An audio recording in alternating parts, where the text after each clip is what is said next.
Hey, bonjour à tous, c'est Atlas 510. J'ai le plaisir aujourd'hui de vous retrouver pour une nouvelle vidéo. Comme je vous l'avais dit la semaine dernière, on se retrouve pour la présentation du deck Profile Seigneur Lumière avec les 3 decks de structure qui ont été réédités récemment. Alors, je vais faire une petite aparté sur ce sujet justement parce que j'ai eu pas mal de commentaires dans la dernière vidéo qui m'ont dit à quoi ça sert de faire une vidéo sur la présentation d'une réédition d'un deck de structure qui est sorti en 2014. On connaît tous les cartes, tout ça.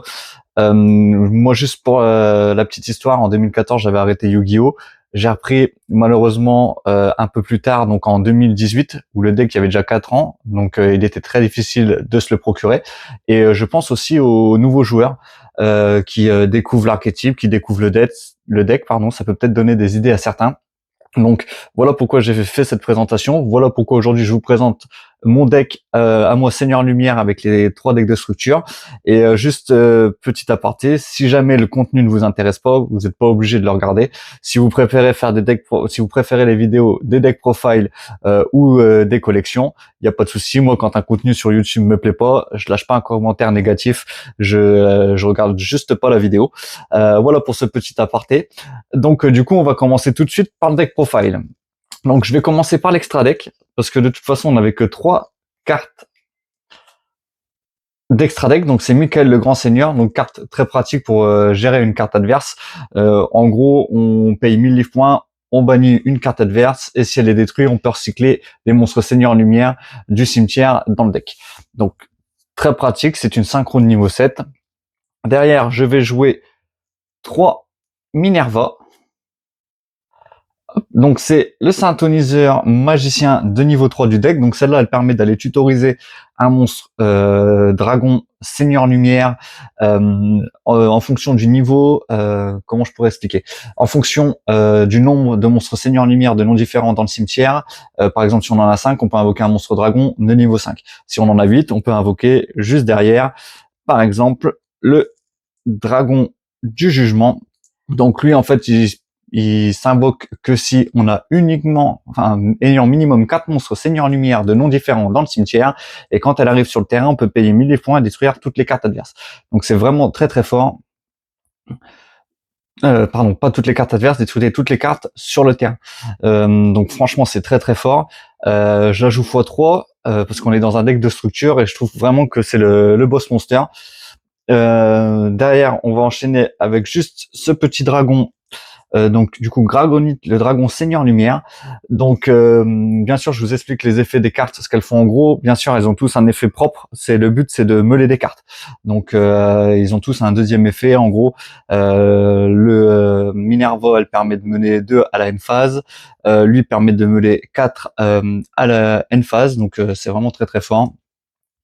Et donc pour Gragonite, je le joue parce que des fois, quand on est en début de game et qu'on a Minerva, on peut pas trop faire son effet parce qu'avoir 8 monstres dans le cimetière, ça peut être compliqué. Donc pourquoi pas en jouer 6. En plus, il gagne de l'attaque en fonction du nombre de monstres Seigneur Lumière qu'on a dans le cimetière. Donc je me suis dit pourquoi pas le jouer à x1, ça peut être efficace. Après, j'ai réfléchi aussi à cutter un dragon du jugement et mettre un deuxième Gragonite. Hésitez pas à me dire ce que vous aurez fait. Si vous avez une meilleure version bien sûr, il y a toujours une meilleure version. Là, on est juste sur un deck profile x3 du deck de structure. Donc, évidemment, il y a des meilleures versions, mais n'hésitez pas à me le dire en commentaire si vous avez d'autres idées.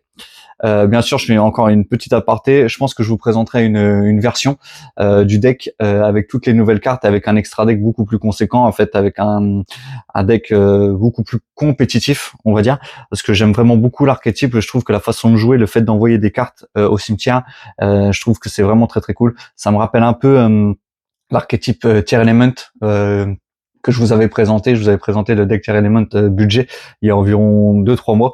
Donc je trouve que c'est un peu en fait l'ancienne version de Tier Element.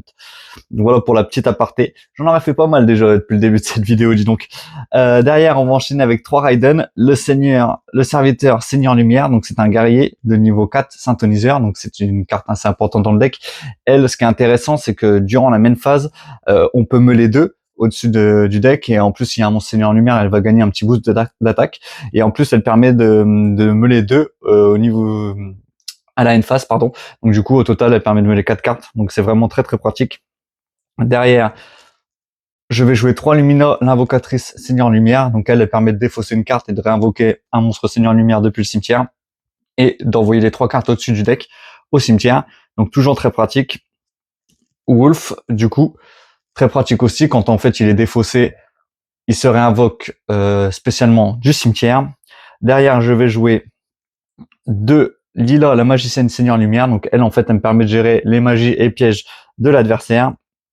Et derrière, je vais jouer 3 Garotte. Donc carte peut-être discutable.